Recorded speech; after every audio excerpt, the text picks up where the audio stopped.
Yongeye kubaha ikaze inshuti bakuzi ba Pilot News TV aho muherereye ku isi hose. Ni itangazo rikomeye nk'uko AFC M23 ikomeje kugenda ikora byinshi ndetse ikomeje kugenda igaragaza gukorana n'imiryango mpuzamahanga. Ubu noneho umuryango ukomeye ku isi witwa WFP cyangwa World Food Program ukaba watangiye gufatanya ku mugaragaro n'umutwe wa AFC M23 mu mujyi wa Goma. Ni mu gihe kandi yari yashize iminsi abantu benshi bibaza aho Colonel Nanga yabaherereye, dore ko yari amaze iminsi atagaragara mu ruhame, by'umwihariko bikaba byaragiye bigaragara aho yagakwiye kuba ari by'umwihariko mu bijyanye n'ibiganiro bya politike hakomeje kugenda hagaragara General Sultan Makenga. Rero ubu mu gihe amahanga akomeje kuvuga iby'intambara gusa, uyu munsi nkuru ni yindi. Hari amakuru mashya rero aturutse mu biro by'ubuyobozi bwa politike bw'ihuriro AFC M23 aho hagaragaye intumwa z'ikirenga z'umuryango w'abibumbye. Ibi ntabwo ari ibintu bisanzwe.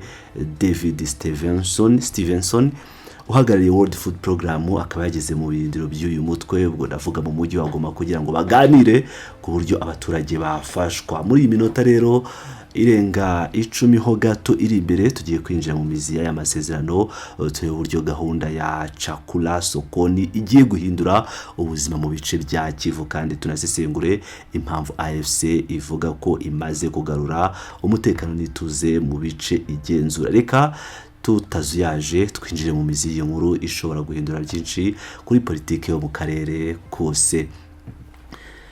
Reka tubanze tugaruke ku mizi y'uru ruzinduko. Mu masaha make ashize ihuriro ry'ingabo za Alliance Fleuve Congo AFC M23 binyuze ku rukuta rwabo rwa X batangaje amakuru yafashwe nkatunguranye na benshi mu basesenguzi. Ubuyobozi bwa AFC M23 ubuyobozi bwa politike bwakiriye intumwa z'ikirenga z'ishami ry'umuryango w'abibumbye ryita ku biribwa rizwi nka World Food Program cyangwa WFP, ngira ngo murayizi. Uyu muryango wa WFP ntabwo ari umuryango usanzwe, niryo shami rya mbere ku isi rishinzwe gutanga ibiribwa mu bihe by'amage, kugira ngo rero uyu muryango utuma umuyobozi wawo mu gihugu David Stevenson agera mu birindiro bya AFC cyangwa mu gice kiyoborwa na AFC M23 bivuze ko hari ibintu bidasanzwe byaganiriweho. Stevenson ntabwo ari we wenyine waje Goma, yaraherekejwe n'abandi bakozi batatu bakuru b'uyu muryango. Iki gikorwa kirerekana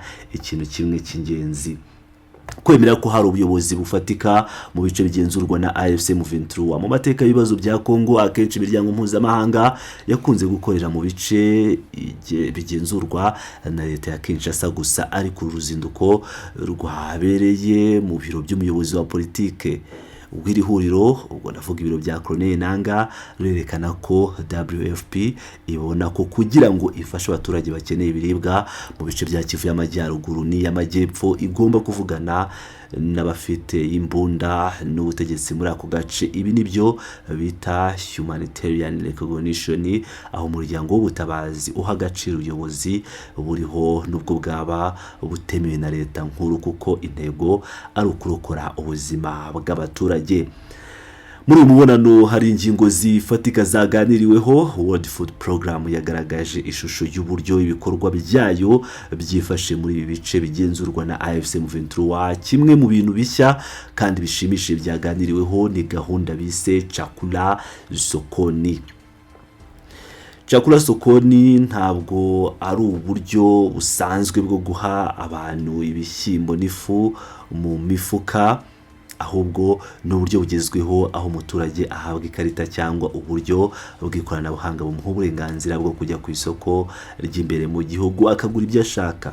Ibi bifite akamaro kacu cyangwa akamaro gakomeye, kuko bidafasha umuturage gusa ahubwo binazamura ubukungu bwahatuye. Iyo abaturage bagura ibiribwa ku masoko y'imbere mu gihugu, bituma abahinzi n'abacuruzi bo muri ako gace babona amafaranga, bigatuma ubukungu butangira kuzanzamuka. Ibi binatandukanye no kuba ibiribwa bakiraga, ubwo turavuga kuva kera ibiribwa wasangaga baha abantu birimo amavuta, birimo za kawunga, ubwo ndavuga pate jaune ndetse n'ibindi byose wasanga bituruka iyo kure, ariko ubu arabigura muri quartier, arabigura ku muturage usanzwe. Ni ibikomeye rero ni gahunda yo kugaburira abana mu mashuri.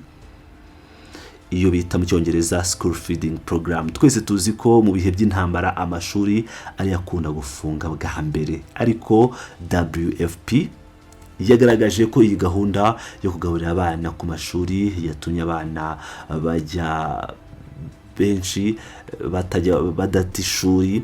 Iyo umwana azi ko ku ishuri ari bubone amafunguro, bituma ababyeyi bafite amikoro make bohereza abana kwiga. Ibi bituma rero habaho igabanuka ry'ubuzererezi n'ikibazo cy'abana bata ishuri. Ibi bikaba byarashimwe cyane n'ubuyobozi bwa AFC M23 kuko bituma mu bice bagenzura hagaragara ituze n'ubuzima busanzwe. Ariko ntabwo byose ari amahoro n'amasezerano, hari imbogamizi ikomeye yagaragajwe n'intumwa za WFP. Iyo mbogamizi n'ifungwa ry'amabanki mu bice bimwe na bimwe bya Kivu. Ibi ni ikibazo gikomeye cyane. Tekereza nawe kuba ufite amafaranga kuri konti yawe ariko ukaba udashobora kuyafata kuko banki yafunzwe bitewe n'intambara cyangwa impamvu za politike. Bituma imiryango myinshi isubira inyuma mu bukene kandi ifite ibyo yari yizigamiye. Ibi byongera intege nke mu baturage. WFP yerekanye ko ifungwa ry'amabanki riri kudindiza cyane ibikorwa by'ubutabazi n'ubuzima bwa buri munsi. Ku rundi ruhande AFC M23 yashimangiye ko yiteguye gufatanya n'umuryango uwo ari wo wose w'ubutabazi ufite intego yo gufasha abaturage. Ibi babivuga bashaka kwerekana ko bo batari hano kugira ngo babuze abantu kubaho, ahubwo bashaka ko habaho ibikorwa bituma umuturage asubirana agaciro ke. Bashaka kwerekana ko bashobora kurinda abakozi b'imiryango mpuzamahanga n'ibikoresho byabo. Ibi bakaba babyita kurema ibidukikije bitanga amahirwe ku bikorwa by'ubutabazi. Indi ngingo iteye amatsiko yaganiriweho n'ifungurwa ry'ikibuga cy'indege. Mu gihe mu bice by'uburasirazuba bwa Kongo indege ni ikintu cy'ingenzi mu kugeza ibiribwa n'imiti ahantu imihanda yangiritse cyangwa itabaho. Ingingo yaganiriweho nk'ikintu cy'ingenzi cyane kugira ngo ubutabazi bushobore kugera ku bantu benshi vuba. Nubwo hatari hafatwa umwanzuro ntakuka, impande zombi zemeranyijwe ko hazabaho izindi nama n'ibiganiro kugira ngo harebwe uburyo ikibuga cy'indege cyakongera gukora ariko mu mutekano. Mu gusoza uyu mubonano hagati ya David Stevenson wa World Food Program cyangwa WFP n'ubuyobozi bwa AFC M23 ni ikimenyetso gikomeye. Birerekana ko AFC ishaka kwereka isi ko ifite ubushobozi bwo kuyobora.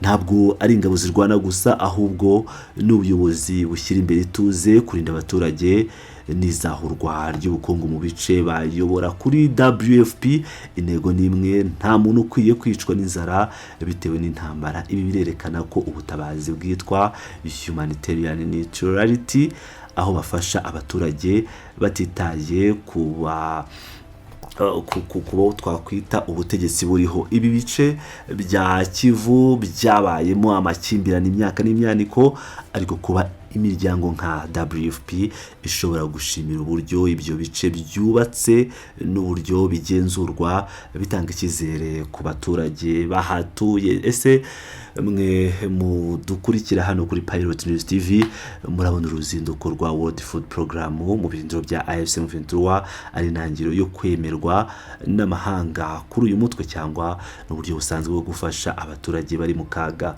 Tubwire ku bitekerezo cyangwa hagenewe gutanga ibitekerezo hasi muri comment section down below icyo utekereza kuri aya makuru mashya. Ntiwibagire gukora subscribe unakanizogera andi makuru yose ndakomeza kugenda nyabagezaho 5 kuri 5 nk'ibisanzwe. Ni Pilot News TV, ndabakunda cyane, muri abagaciro.